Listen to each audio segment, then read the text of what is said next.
اس میں جب انہوں نے بلوچی کہا تو خاموشی 2-3 بچوں نے ہمارے پیچھے سے پچھلی نشستوں سے کہا کہ یہ بلوچی نہیں ہے، بلوچ ہے، یعنی بلوچ جوان۔ اور ساتھ میں انہوں نے یہ بھی کہا کہ میں نے بلوچستان کو فنڈز فراہم کیے ہیں اور آپ آئیں، مانگے کیا مانگتے ہیں، پیسے چاہیے ہم پیسے دیں گے، لیکن جیو اور جینے دو۔ یہاں پہ تھوڑا سا پھر وہ آف ٹریک ہو گئے ہمارے صدر محترم۔ انہوں نے کہا کہ اپنے علاقوں کو ترقی دے لیکن بندوق کے زور پہ نہیں۔ ساتھ میں انہوں نے یہ کہا کہ ڈائلاگ کے لیے ہم تیار ہیں، آپ کے مسائل سننے پہ آمادہ ہیں، لیکن بندوق کی زبان سے آپ کے ساتھ بات نہیں ہوگی، اور یہ کہ ہم ڈرنے والے نہیں ہیں۔ انہوں نے کہا ہم تو ہندوستان سے نہیں ڈرتے، یہ صدر آصف علی زرداری کا کہنا تھا، ہم تو ہندوستان سے نہیں ڈرتے تو بلوچستان کے بلوچوں سے کیوں ڈریں گے؟ اگر انہوں نے بندوق اٹھائی ہے تو اس کا جواب بھی ہم دینا جانتے ہیں۔ ساتھ میں انہوں نے ایک مشورہ دیا کہ آپ اپنے علاقے کی ترقی کے لیے اس کو کھولیں، علاقے کو باہر کے لوگوں کو آنے دیں۔ ہمارے پاس پیسے نہیں ہیں،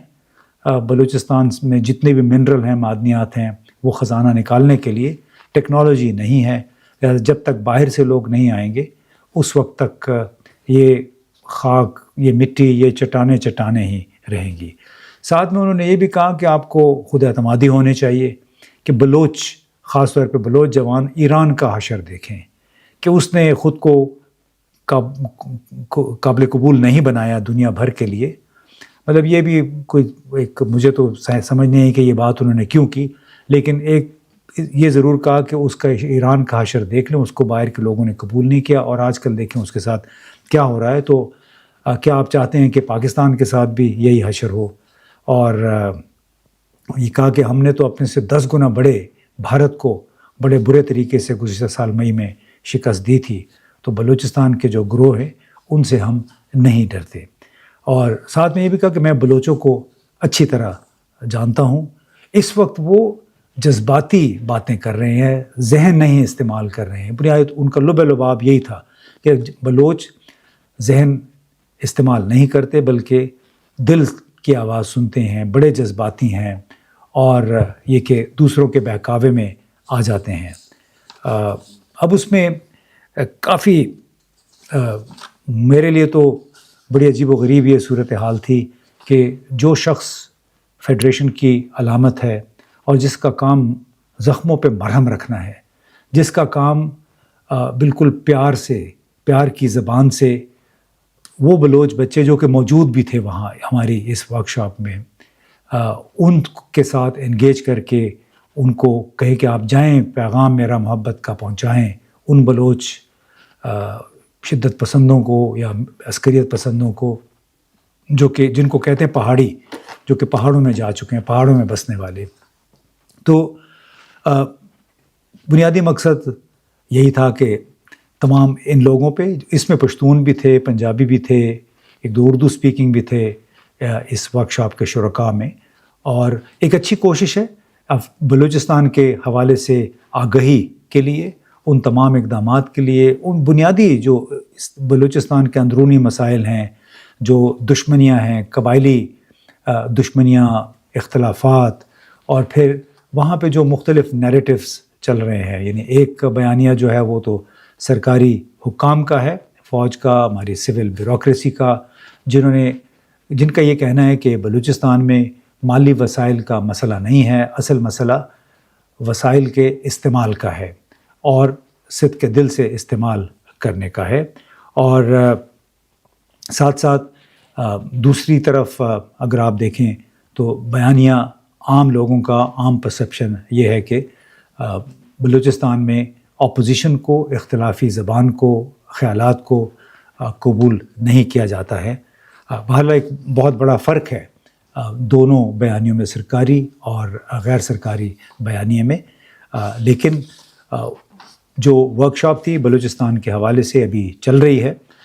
اس کا ایک فائدہ یہ ضرور ہوا کہ اس میں بلوچستان کے سیاسی، سماجی، اقتصادی امور، وہاں کی معدنیات کے حوالے سے کچھ نئی معلومات بھی ملی،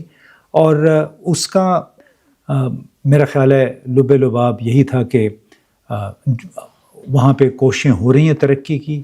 بلوچ جوانوں کو مین سٹریم قومی دھارے میں لانے کے لیے ترغیبات کی بھی پیشکش ہو رہی ہے، لیکن ابھی تک ان تمام کوششوں کے باوجود ہم نے دیکھا ہے کہ اس سال بھی اب تک بڑے تشدد کے بڑے واقعات ہوئے ہیں، اور یہ لگتا ہے کہ سرکاری اور غیر سرکاری بیانیے میں کافی فرق ہے، اعتماد کی کمی ہے۔ حکومت میر سرفراز بگٹی جو اس وقت وزیر اعلیٰ ہیں، اور ان کے ساتھ ساتھ دوسرے اداروں کے سربراہان اور بیوروکریسی سب اپنے تئیں کوشش کر رہے ہیں، لیکن گیپ بہت ہے۔ اب اعتماد کوئی نہیں کر پا رہا، لیکن اس کے ساتھ ساتھ اس گیپ میں آج مزید اضافہ ہوا جب صدر آصف علی زرداری نے بلوچ جوانوں کو مخاطب کر کے کہا کہ آپ واپس آئیں، ہمارے ساتھ بات کریں، بندوق سے نہیں بات چیت کرتے ہیں، ٹیبل پہ آ کے بیٹھیں۔ اور صدر آصف علی زرداری کے ساتھ جو نیشنل ورکشاپ جو تھی بلوچستان کی، اس کے شرکاء کی ملاقات میں ایک اور جو افسوسناک پہلو تھا وہ اس سے ظاہر ہوا کہ عوام میں اور خواص میں، یعنی حکمرانوں میں اور عوام میں کتنے فاصلے ہیں، اور جس کو ڈسکنیکٹ کہتے ہیں۔ اس کا اندازہ یوں لگا لیجئے کہ اس پورے آڈینس میں کوئی غیر ملکی نہیں تھا، لیکن اس کے باوجود صدر محترم نے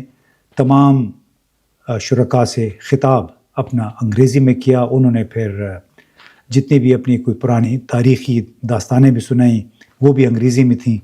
اور میں نے بعد میں 6-7 بچوں سے پوچھا، پشتونوں سے، بلوچوں سے، کہ آپ کو کوئی سمجھ آئی؟ تو کسی نے کہا کہ ہمیں آدھی بات سمجھ آئی، کسی نے کہا ہمیں تھوڑی سی بات سمجھ آئی۔ تو جس سے یہ ظاہر ہو رہا تھا کہ ایک ڈسکنیکٹ ہے ہمارے عمراء اور ہمارے عام لوگوں کے درمیان، کہ انہیں احساس نہیں ہوتا کہ ان کے سامنے جو مجمع بیٹھا ہے اس میں کوئی انگریزی بولنے والا، انگریزی سمجھنے والا ہے یا نہیں ہے۔ انگریزی سمجھتے تو سب ہیں، لیکن ضروری نہیں ہے کہ ہر بات کو وہ سمجھ سکیں جس انداز میں وہ بیان کی جا رہی ہے۔ تو یہ ایک میں نے سوچا آپ کے ساتھ شیئر کروں، ایک افسوسناک یہ صورتحال تھی کہ کس طرح ایک ڈسکنیکٹ ہے۔ ایک ایسے موقع پہ پھر صدر صاحب نے ایسی باتیں کی جو کہ کئی بلوچ نوجوانوں کو ناگوار بھی گزری، اور کیونکہ ایک لحاظ سے انہوں نے ان کو چیلنج کیا بلوچوں کو کہ آپ بندوق کی زبان سے بات کرتے ہیں، آپ جذباتی ہیں، لیکن ہم آپ سے ڈرتے نہیں ہیں، ہم تو انڈیا سے نہیں ڈرتے تو بلوچستان سے کیسے ڈریں گے۔ تو یہ ہماری آج کی صدر محترم آصف علی زرداری کے ساتھ ملاقات کا احوال تھا۔ بہت بہت شکریہ۔